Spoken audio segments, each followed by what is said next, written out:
사랑하는 영락교회 지체들에게 주 안에서 평화 인사를 전합니다.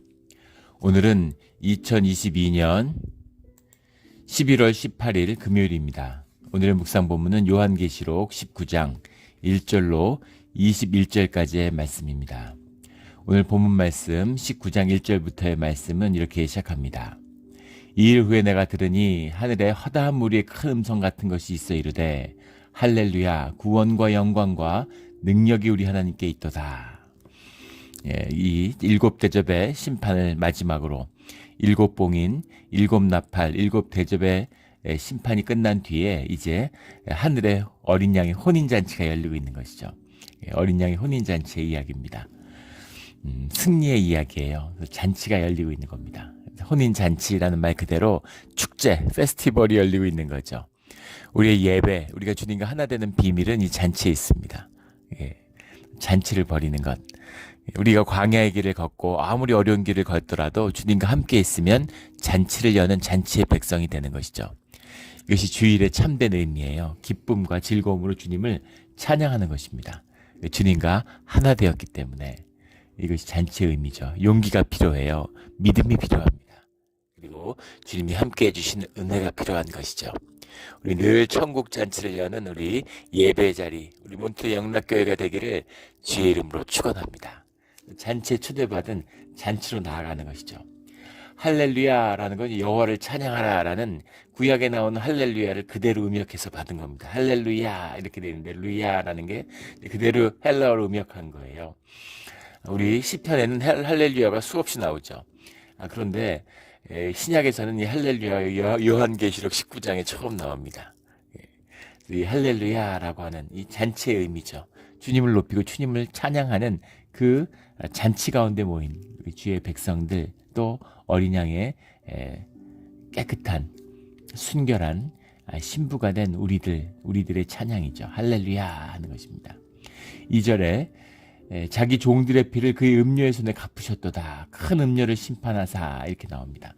이 말씀은 6장 9절 11절에 나오는 말씀을 그대로 받은 것이죠. 10절에 보면 6장 10절에 우리 피를 갚아주지 아니하시기를 어느 때까지 하시려 하나이까 라는 일곱 봉인의 심판 가운데 나오는 다섯 번째 인을 뗐을 때 나오는 그런 이 땅의 백성의 호소죠. 우리 피를 갚아주지 아니하시기를 어느 때까지 하시려 하나이까.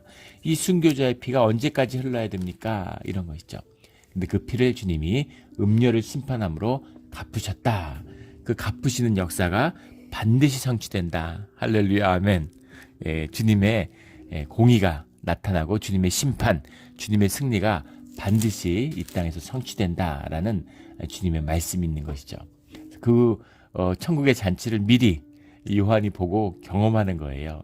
그 영광의 찬양을 드리는 것이죠. 이것이 예배자입니다. 그 승리와 영광을 받기 때문에, 결국 이기는 걸 알기 때문에 이 고난 가운데서도 기쁨으로 살아가고 있는 것이죠. 이게 우리의 모습이죠.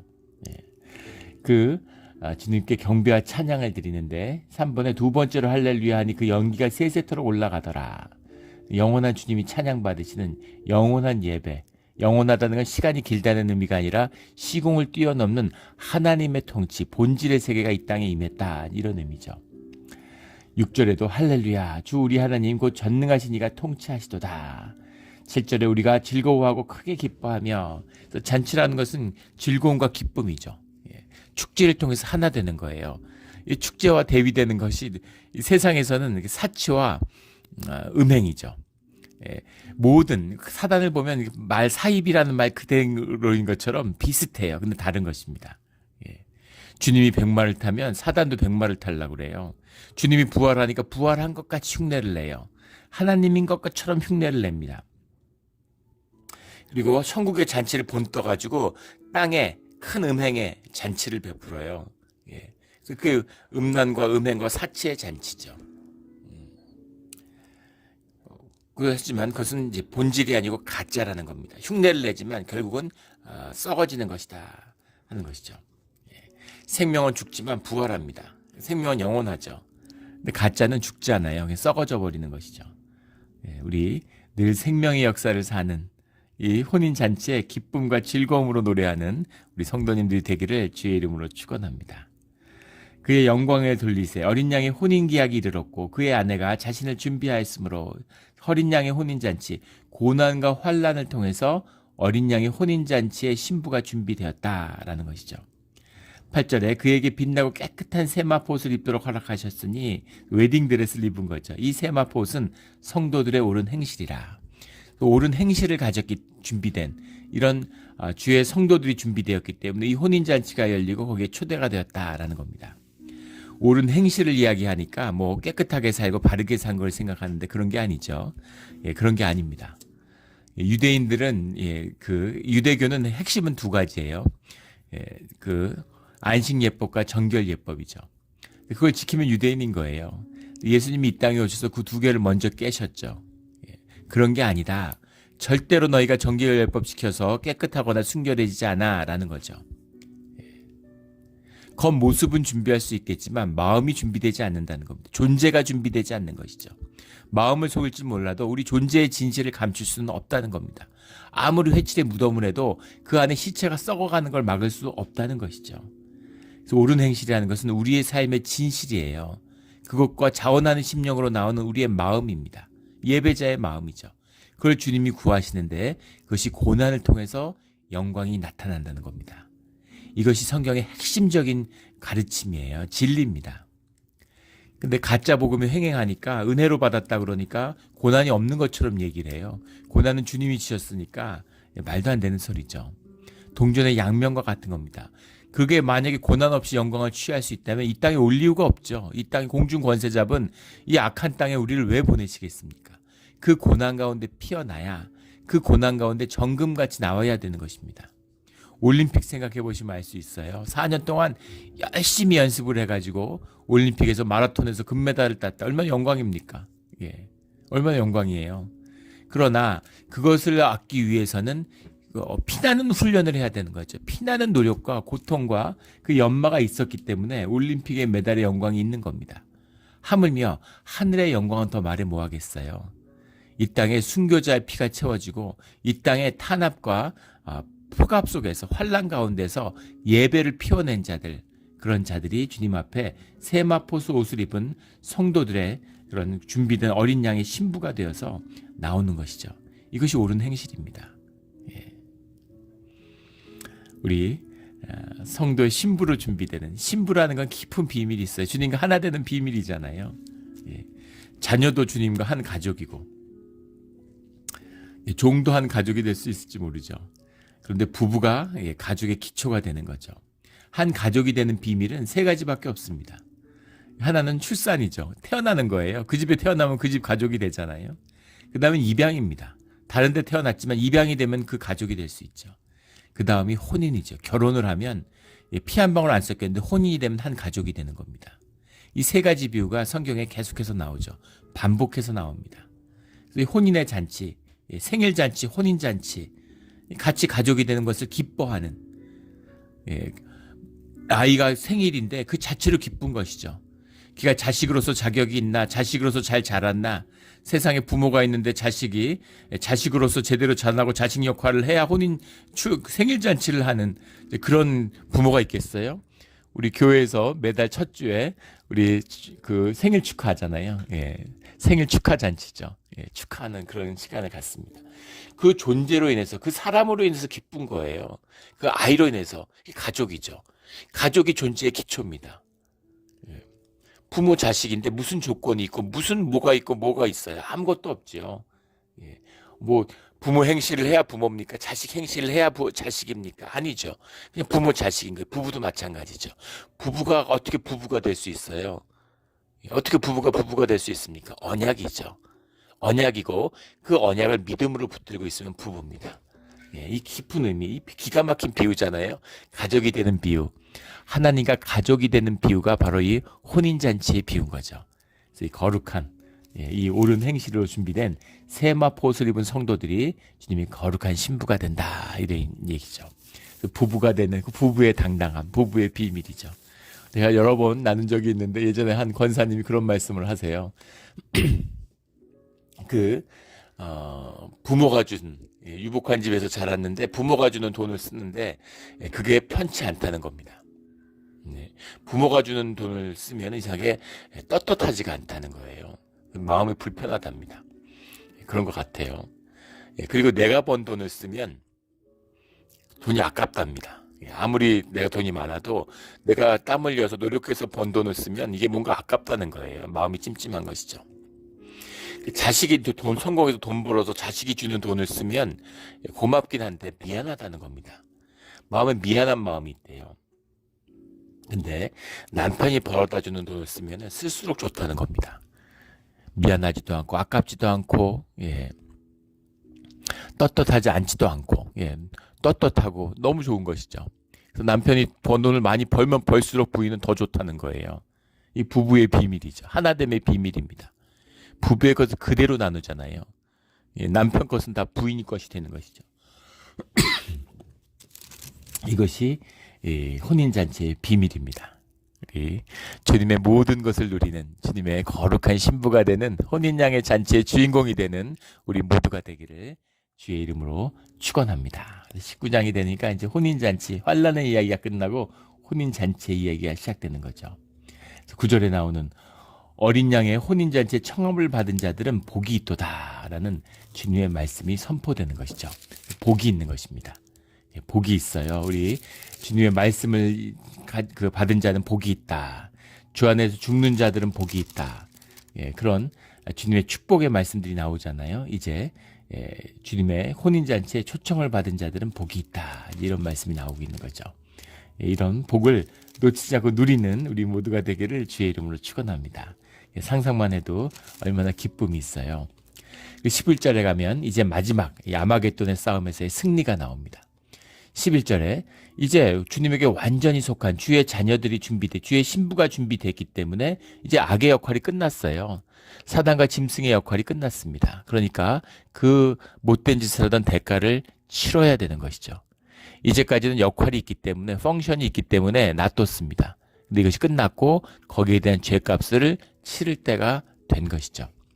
11절에 또 내가 하늘을 열린 것을 보니 보라 백마가 그것을 탄 자가 있으니 그 이름은 충신과 진실이라 그가 공의로 심판하러 삼하며 싸우더라. 마지막 싸움 앞에 나왔던 아마겟돈의 싸움이 다시 나오는 거죠. 여기서 주님의 승리 최후의 승리를 말씀하고 있는 겁니다. 이 백마를 탔다는 것만 해도 14절에 가면 하늘에 있는 군대들이 희고 깨끗한 세마포 옷을 입고 백마를 타고 주님이 그리스도가 백마를 타고 천사들도 백마를 탔는데 우리 6장 1절 2절에 봤죠. 사단도 백마를 타고 있어요. 백마라는 건 승리의 상징이라고 그랬죠. 그런데 사단도 승리를 흉내내고 그리스도를 흉내내고 천사들을 흉내낸다는 겁니다. 이게 사단의 비밀이에요. 그래서 우리가 주님의 영광 그 세마포의 깨끗한 옷을 봐야 되는 것이죠. 13절에 보면 또 그가 피 뿌린 옷을 입었는데 피 뿌린 옷을 입었는데 이 말이죠. 십자가의 보혈 우리를 위해 흘리신 보혈의 피를 입었다라는 겁니다.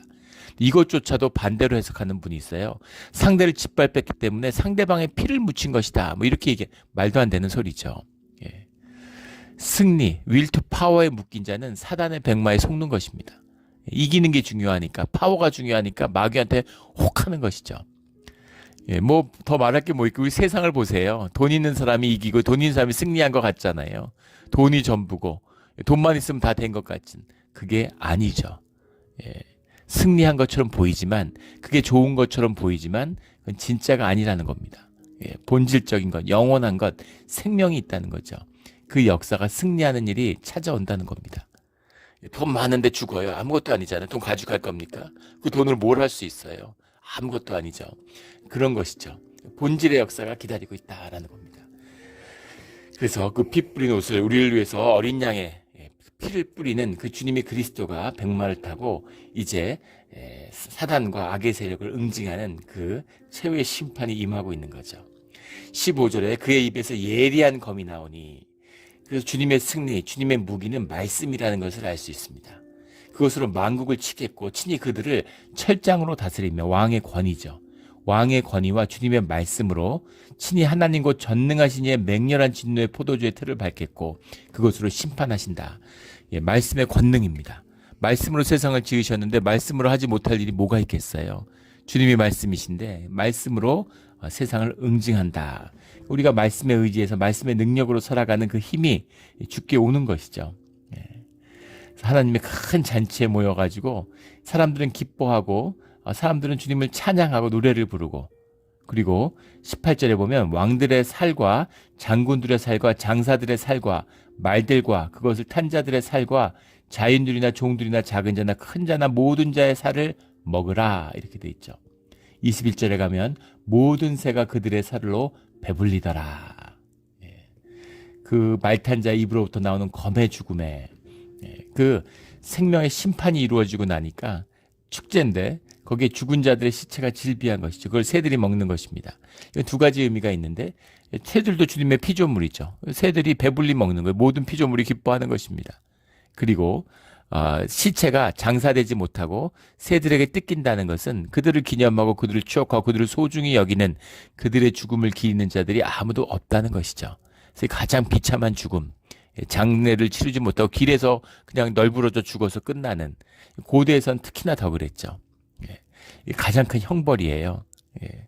그래서 반역자들이나 국가의 무슨 반역한 자들 이런 자들을 죽이면 장례를 못하게 하는 겁니다. 그대로 다 썩어서 비참하고 비참의 끝이잖아요. 새들이 다 파먹도록 그냥 두는 것이죠. 근데 그런 심판을 받게 된다라는 거죠. 이 하나님의 큰 잔치의 기쁨 가운데 이루어지고 있는 일입니다. 말씀의 검이 나가서 모든 자를 응징하는, 주의 자녀들은 뭘 하고 있나? 기뻐서 주님을 찬송하고 있는 겁니다. 이거예요. 무슨 칼 들고 나가서 주의 자녀들이 막 사단과 짐승들과 싸우는 게 아닙니다. 거짓 선지자들과 싸우는 게 아니에요. 주님을 찬양하면 주님의 말씀이 세상을 평정해버리는 것이죠. 이게 진리의 승리입니다. 이 극적인 승리, 빛과 어둠이 싸우지 않죠. 빛이 임하면 어둠은 그냥 사라지는 거예요. 말씀의 승리. 제가 목사인데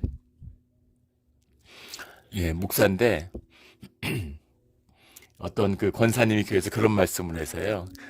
뭐 이렇게 할 얘기가 있으면 저한테 언제든지 와서 하시라고 이렇게 말씀드리니까 목사한테 얘기하는 게 너무 자꾸 어렵고 불편하다는 거예요. 그래서 저는 제가 전혀 불편하거나 어렵지 않을 것 같은데, 그런데 뭔가 이렇게 굉장히 말하기가 어렵다고, 이렇게 찾아와서 이야기가 어렵다고 그러시더라고요. 그게 이제 뭐 목회자의 권위가 있기 때문이겠죠. 사명이 있으니까 그런 권위를 이제 느끼시는 거죠. 권사님이니까 그러시겠죠.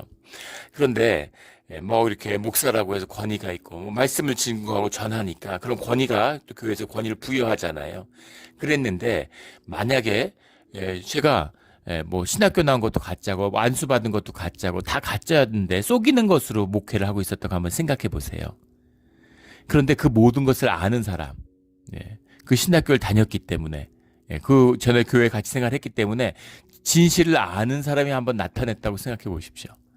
한순간에 그 모든 권위가 연기처럼 사라지고 아무 힘이 없는 것이죠. 이것이 거짓이 사라지는 비밀입니다. 진실의 힘이에요. 진리를 아는 자들은 그 힘을 붙들고 있는 것이죠. 예전에도 한번 비유로 제가 들은 적이 있는데, 저희 아버지가 그 초등학교를 졸업하고 중학교를 유학을 가셨어요. 이제 대도시로 유학을 간 거죠. 저희 그 조씨들 집성촌에서 이제 시골에 있는데 거기 한 300여 가구가 살았는데 거기서 처음으로 중학교를 입학한 분이 저희 아버지였습니다. 저희 할아버지가 처음으로 초등학교를 졸업하신 분이었는데 그게 마지막 학력이 되셨죠. 농사 지시는 거죠. 그래서 아버지가 이제 종손으로 태어나니까 집안의 꿈을 품고 중학교를 유학을 가신 거죠. 유학을 갔는데 그 해방을 맞아가지고 이제 고향에 온 겁니다. 고향에 왔는데 해방을 맞은 지 보름이 지났는데도 고향에 아무도 해방을 맞은 지 모르고 있더라는 겁니다. 아무도 모르더래요. 그래서 아버지가 할아버지한테 일본이 일제가 망하고 해방이 됐다고 얘기하니까 할아버지가 웃으시더라는 거예요. 그래서 할아버지가 뭐라고 그러시냐면, 야, 하늘이 무너지지 일제가 망하겠냐 이렇게 얘기를 하더랍니다. 천하무적, 늘 이긴다고 하니까. 좌절의 연속이었으니까. 청일전쟁, 러일전쟁 다 이기고 만세운동을 해도 안 되고 일본이 승승장구하고 만주, 중국까지 다 먹었다는데 중국을 어떻게 무슨 아시아 다 먹고 필리핀도 다 먹고 어떻게 일본을 이겨 우리가. 그건 안 돼. 이런 깊은 좌절이 있는 거죠. 일본이 망했는데 믿지를 않아서 일본의 권세 아래 있는 거예요. 일본도 심 뚝 따고 있는 거죠. 사람들이 흥분해서 막 낯들고 몰려오고 큰일 나니까. 그러니까 조용히 다 일본 한반도에서 빠져나갈 때까지 조용히 죽어서 지내고 있는 거죠. 근데 순차가 이렇게 자전거 타고 이제 순찰로 돌아왔답니다. 그래서 일주일에 한 번씩 순찰을 오는데 자전거 타고 한번 마을에 들렸다 가는 거죠. 그런데 아무 시침 뚝 따고 그냥 오는 거예요. 그래서 그 마을을 돌고 있는 사람들이 다 피해가고 순서가 얼마나 무섭습니까? 그래서 아버지가 동네 목에서 놀고 있다가 친구들하고 그게 하도 기가 막히고 화가 나서 일본은 망했어 하고 소리를 질렀다는 거예요. 일본은 망했어. 난 알아. 일본은 망했어. 이렇게 소리를 지르니까 일본 순사가 자전거를 타고 들어오다가 꼬꾸라졌다는 겁니다. 그리고 자전거도 버려둔 채로 주랭랑을 쳐서 도망가더래요. 와서 양은 그릇 다 뺏어가고 노새 그릇 다 뺏어가고 온갖 못된 짓 다 했는데 혼자서 그 집성촌에 들어왔다가 일본 망한 거 알고 무슨 봉변을 당할지 두려우니까 두려움 때문에 애가 자기를 무서워하지 않으니까 막 도망가는 거죠. 자전거도 버려져 있고 신발도 한쪽 떨어져 있고 이걸 어른들이 보고 이제 지도자들을 모아서 이제 군청 그 읍내를 이제 방문한 거죠. 산속에서 나와가지고. 그래서 그걸 찾아가 보고 나서 일본이 망했다는 걸 알고 저희가 살던 동네 이름이 음진마인데 조상들이 그 음진마에 해방이 찾아온 것이죠. 그 얘기를 어릴 때 듣고서 어떻게 이렇게 하루치고리 할아버지들은 바보가 될 수가 있을까. 근데 더 기가 막히고 바보 같은 얘기가 있죠. 2000년이 지났는데 세상에 악의 권세에 놀아나는 겁니다. 진실이 선포되고 어린 양의 보혈이 흘렀는데 그걸 만나지 못하고 그걸 믿지 못해서 그래서 세상의 종 노릇하고 살고 있는 거예요. 세상의 주인 노릇해야 되는데 주의 자녀인데 세상에서 종의 종 노릇을 하고 있어요. 세상의 종 노릇을 하면 비참하게 생존을 위해 살아가고 있는 겁니다. 아버지가 재벌인데 가출해서 돼지 쥐염 열매를 먹고 있는 탕자와 같은 것이죠. 이게 우리의 이야기죠. 주님의 승리한 이야기, 이 이야기가 이미 여기 보면 20절에 짐승이 잡히고 그 앞에서 표적을 행하던 거짓 선지자도 함께 잡혔으니 짐승과 거짓 선지자와 용이죠. 그런데 짐승도 거짓 선지자도 음료도 모두 다 주님의 심판을 받게 되는 것이죠. 그리고 20절에 가면 마지막으로 사단의 패망이 나옵니다. 현상세계 모든 악을 이 땅에서 진멸하시는 주님의 심판이 이 땅에 임하게 된다라는 주님의 말씀이죠. 할렐루야. 이런 날이 꼭 옵니다. 이런 날을 저희가 꼭 봐야 되겠죠. 그래서 주님의 높이고 찬양하는 그런 예배자들, 천국잔치에서 주인공이 되는 우리 모두가 되기를 주의 이름으로 축원합니다. 아멘. 함께 기도드리겠습니다. 하나님 아버지 감사합니다. 오늘 말씀을 들으니 가슴이 뛰고 우리가 예배자임을 주님의 거룩한 신부로 초청받은 혼인잔치에 초청받은 자임으로 인해 정말 감사를 드립니다. 모든 것이 주의 은혜요. 주님만이 하실 수 있는 일이었음을 주님 앞에 다시 한번 고백합니다. 우리 추수감사절이 다가옵니다. 우리 마음속에 감사가 회복되고 감사가 피어나서 주님께 영광을 돌리는 그런 우리의 삶의 자리, 이 시간이 되기를 소원합니다. 감사하며 예수 그리스도의 이름으로 기도드렸습니다. 아멘.